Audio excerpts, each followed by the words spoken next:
Hi, everyone. My name is Arun. I'm the co-founder of Botmetrics, an analytics and engagement platform for chatbots. And today we're speaking with Daniel, who built a very interesting bot called Ranger Dave for the San Francisco Outside Lands Music Festival. And we'll be talking with Daniel to kind of find out how he got into bots, what Ranger Dave does exactly, what the future plans for it are, and why he's excited about the chatbot space in general. So, hi, Daniel. Hi, thank you very much for having me. Cool. So before we get into the bot itself, maybe you can spend a little time talking about who you are and probably a brief introduction about yourself. Sure, thank you very much. So my name is Daniel Pyrathon. I currently work as a back-end engineer for a company called Coffee Meets Bagel, based in San Francisco. As part of my background, I graduated with a degree in computer science from the University of Plymouth in the UK. I'm very, very passionate about open source. Probably one of the most notable things, in my opinion, is my contribution to Django as part of Google Summer Code 2014, where I refactored the Meta APIs. And then on top of that, I'd probably say I moved to San Francisco just like a year ago, so I'm fairly new, but I just love being involved in everything. And two probably of the passions that I have now is automation and productivity, and that's where sort of like the big bot picture fits in most of my work, let's say. Got it. So you've kind of been building bots, I'm assuming, on Slack as well as on the consumer side? Yeah, that's cool. Cool. So maybe you can talk a little bit about what Ranger Dave does, who is it for, and what platforms it's on? Sure. So Ranger Dave Bot is a virtual assistant for San Francisco's Outside Land Music Festival. Just to put into context, Outside Land is a 3-day festival in the heart of San Francisco in the Golden Gate Park. It's, from my understanding, one of the biggest music festivals in California, if not more than that, and it features really good stars. This year we had J. Cole, LCD Sound System, Lionel Richie, really exciting people. And what my bot does is a virtual. It provides a sort of a virtual assistance, a presence which knows everything and everyone in the outside lands, which will be able to answer questions about common FAQ, lineup, and, for example, artists. It can guide you through your musical tastes, your food choices, and if you ask the right questions, it also leads you into the outside lands speakeasy. That's sort of like the interesting bonus bit. Just a little Easter egg in there. Yeah. As far as people, let's say like who is it for? I'd probably say that it's got two main sort of users, right? So first of all, probably the most obvious is the outside lands attendants, right? So the outside lands attendants, as part of the festival, join, and most of the times they have simple questions that they want answered, like, for example, where is the restroom, or how do I get to the stage, or when is Lionel Richie playing? And the problem is that most of the times what they do is they look for their booklet, which they probably lost somewhere. Then they turn around, they ask their friends, and then they don't know what to do, so they pull out their phone and they start searching, right? And that is kind of like the most inefficient thing ever, because from that point of view, like, most of the times you're searching for something. So you're in a festival, and the last thing you want to do is start looking, searching for information, and probably there's going to be a lot of congestion inside there. So most of the time it's going to be highly inefficient. And what my bot does, what our bot does, because it's part of the hackathon, and I'm part of a team. What our bot does is instead of letting the user search for information, the user can just ask for information and get a response, right? So it has that really human aspect, which is fundamental. First thing. Second thing, it's going to have far less sort of bandwidth requirements, because we're actually only dealing with text, and you don't have to load like numerous ads and pictures and stuff like that, which you probably do in a web search. So this is probably the most the biggest use case. But then we have also another use case, which is which is very, very important in my opinion, which is the festival. That the festival organizers wants to also engage with the users, wants to also engage with the attendants. They also they want to probably give information and entertain, and in any case have a line of communication with their mass, right, with the people. Mm-hmm. And I think Ranger Dave there is really important because it allows that sort of two-way communication between also the organizers to the mass. Right, yeah. Right. So was there both a NLP component to the bot, and what powered that NLP? Sure. So Ranger Dave bot couldn't exist without two main components. The first one is obviously the messaging platform component, which is Facebook messaging API. So the bot is hosted on Facebook. And the reason we chose Facebook is because, first of all, it's intuitive, right? It's something that we all know how to use. It allows us to give a structured messaging, so you can provide multimedia content, like the cards and stuff like that. And finally, it's also universal. Like everyone knows how to use Facebook Messenger. Most of the people have it installed. You don't have to install something new. So it's one click, connect, and you just chat away. And then once you've finished, if you want to dispose of the bot, you just delete the conversation. So this is the first component. Second component, which is fundamental, which is the human aspect, is the NLP component, right? So we chose API AI. Actually, my teammate suggested API AI, and that was probably been one of the most winning components of the bot, because it provides a very, very simple and intuitive API infrastructure for the bot to integrate. Yeah. Mm-hmm. So most of the dynamic conversations wouldn't be possible without using API AI.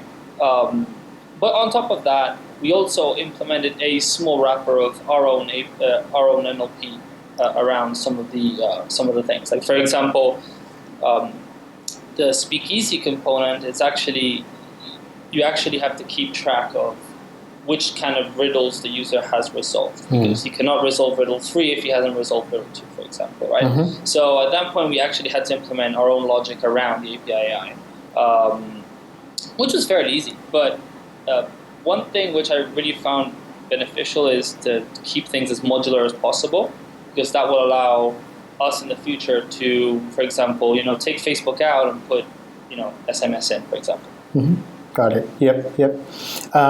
So any interesting secrets or tips that you learned while building the bot that you'd like to share with other bot makers out there?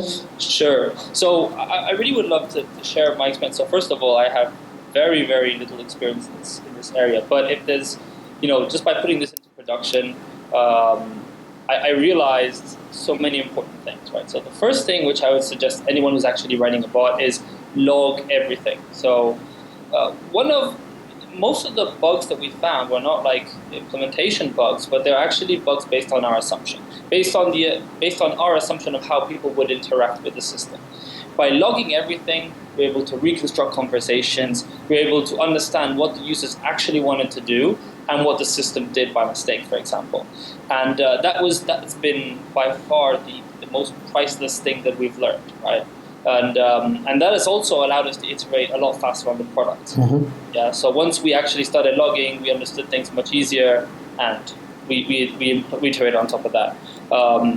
So I suggest, for example, we deploy on Heroku. So Papertrail is a very, very simple option. It's a one-click install and allows you to aggregate content. And it's quite cheap. Mm-hmm. So that's one thing. Second thing is terms of service. At the end of the day, our bot relies on our messaging component to work, right? So we obviously have to really honor the terms of service that Facebook gives us. And I really encourage any person that puts a bot in production that uses, for example, the Facebook API to read the terms of service, because there are some things that you cannot do. Mm-hmm. And you have to make sure you don't do them, because if you do them, then your product is basically gone, because Facebook is just going to flag your product. What are examples of things you can't do? Sure. So let me give you an example. Ranger Dave Bot was a product that came out of a hackathon. right, which is called Outside Hacks, which is the official Outside Labs hackathon. We were one of the winners, but there was also another winner, which was an application called Unite Light, that we wanted to, because we had friendship with them, we wanted to also publicize their application, right? So throughout the festival, one thing we did is, because we had reference to all the users connected to the bot, we decided to broadcast a message saying, if you're excited about Outside Lands and Outside Hacks, look at this other Outside Hacks winner, because it's a really cool project. So we realized 10 minutes after that we had violated one of the most important terms of service of the Facebook API, which is basically you should not do mass publicity, right? So luckily we did it once and we didn't get caught, put it this way. But we learned from it. Luckily, not the hard way. But I really encourage people to understand exactly what is possible and what is not, because your app depends on it. Unfortunately, it's a single point of failure, right? So if Facebook cuts us off, we're basically out of the game. Right. That's very good tips. Yeah, I mean, the first point that you mentioned about conversations being completely random is something that, coming from a web and mobile world, it takes a little time to get used to. But logging everything is definitely great advice. Yeah. Sorry, go ahead. Oh, also one thing I really learned from experience is actually context relies a lot on time, right? So what I mean by this is that context is really fundamental, right? So if we're speaking about something, you have a specific intent, and maybe what I was speaking about 2 hours ago with Ranger Dave is not the same thing that I'm speaking about now. So ensure that conversations are or finished or completed, or after a sufficient amount of time, that for us is, for example, 5 minutes, mark the conversation as complete. Because one of the things that we found with logging is people would write to Ranger Dave asking a completely different question, but our system would think that it's related to the previous answer, which wasn't solved. Got it. Yep. That's great advice. So tell us about the launch itself. What did you guys do to promote it? Obviously, I'm sure Outside Lands themselves helped with a lot of promotion, but what kind of tips can you share about promoting your bot? Yeah. So we're actually super lucky because, even though we won the hackathon, we really worked a lot to make the product even better and better and better. And so obviously Outside Lands featured us as part of their digital experience. So they had Outside Lands has a App Store, iPhone app that you can use, and inside that app they put a link to our project. So we were super blessed from that, and obviously that made the number of grew the number of unique users drastically. The other things which we found really engaging is also showing, through like social media, Twitter, and some of the hackathon groups. We always show that we were improving. I think that's a really important thing when you're building a product, right? We launched our first version, which was basically just like a hack, and then we showed that we're actually iterating on top of it. We're making it serious. We basically restructured the entire infrastructure, and we made it scalable because it wasn't at all before. And I think people noticed this, but obviously most of the growth in terms of consumer growth came from the Outside Lands itself, Outside Hacks, and once we were there in the hackathon, in the festival, we were also able to show our product around and show our enthusiasm. And just to put it into context, we had around 800 unique guests which interacted throughout the entire festival, and more than 3,000 unique conversations were actually concluded. So what I mean by that is, the intent was actually 100% completed, and so our job was basically successful. Final statistic, which I'm kind of proud of, is 50 people. Actually, I thought it was much less, but now we realize that it was more. Around 40 or something, 40, 50 people Also gained passed the challenge, the speakeasy test, and got access to the speakeasy, which was free beer. And so highly beneficial. Yeah, that's great marketing that you kind of that was part of the bot. That's cool. Any key lessons that you learned, like once the bot was being used by real users? What were some of the lessons learned? What were some of the challenges that you faced too? Because one of the the challenges as well as the beauty of a bot is that it's completely open-ended, like you mentioned before, like people can ask it anything. So were there some interesting lessons or insights that you learned? Yeah, sure. So, sorry. So one of the biggest lessons that I learned is that traffic congestion is a lot worse than I expected. So inside a festival, I knew it was kind of a problem, but I didn't realize it would be such a big problem. And unfortunately, we did realize that traffic congestion did affect the user experience on some aspect. Not in a drastic way, but it does affect the usage of the bot. So one thing I'd have to suggest there is if you're building bots for like large crowds, ensure that your intents can be finished as fast as possible, because people are going to be waiting for like it's going to have a certain level of lag. Luckily things are getting better, mm-hmm. But that was one thing. And so probably a suggestion that I can give there is try to make your intents as small as possible, let's say concludable in as small time as possible. But also, most importantly, I guess this is kind of common software engineering principle, is design as modular as possible, because mm-hmm. at some point you'll be able to take that messenger API away and plug in an SMS, or maybe embed it inside the native app of another festival, right? Mm-hmm. So, by designing modular, you're able to kind of overcome things by providing more solutions for people. So maybe you'll have an SMS number that you can text to speak to the bot, or if Facebook is working for you, then you can use Facebook, or you can find other mediums. By increasing, the number of offering you have horizontally, you'll have more probability of engaging with more users, right? Right. Yeah, that's let's say one of the main key points. And the second thing, probably secondly is connected to the first is, mm-hmm. As much as I love people interacting with a bot. A successful bot is a bot that gives you an answer and allows you to do other things. Yep. So you carry on with your life, right? So in this case, I want my bot to answer the user's question so the user can enjoy the festival more, right? And I guess just as I want it, also the festival organizers want this. So make sure that your intents are as simple, as clear and concise as possible, and answer the user with the best intuitive way possible. Yep.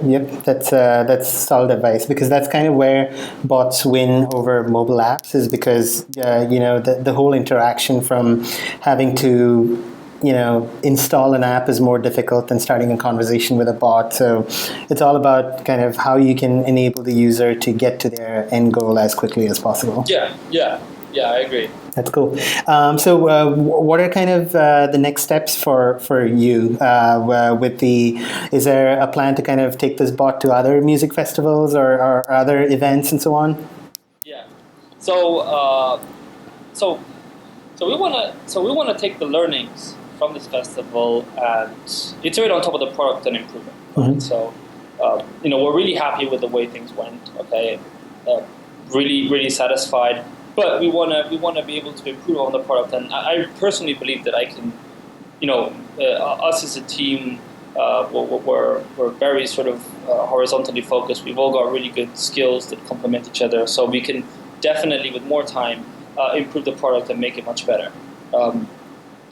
And so the plan, let's say, is for us is to rebrand the bot and propose a much better version for other festivals, right? So we still haven't narrowed down, but definitely in the next days we're going to start sort of understanding who would be interested. And based on the success story we had with Outside Labs, we'll try to propose the same sort of offering for other festivals and see how that goes. Yeah. Mm-hmm. The main thing that the main take home for me is that attendants do benefit from a virtual assistant. We've seen this from the number of users that have interacted, also like by reading the conversations.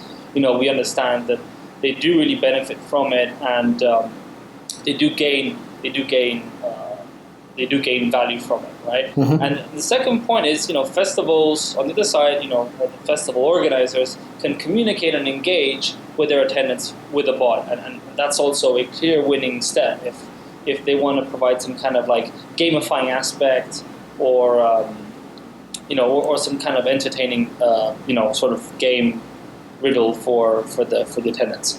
Another thing, for example, is lost and found, right? So people will be able to interact with the bot if they lost something, and the bot would probably kind of interact with the organizers. Mm-hmm. And finally, one thing which it's kind of the top of my head is, we're building separate experiences every time for the users. We want them to be unique. But another thing which I'm thinking of is, what about building a kind of framework, something a bit more generic, like a sort of a bot as a service, right? So that's kind of like where my head is going now. Mm-hmm. I need to kind of, sort of mature the thought, see if it's actually a concrete idea. Mm-hmm.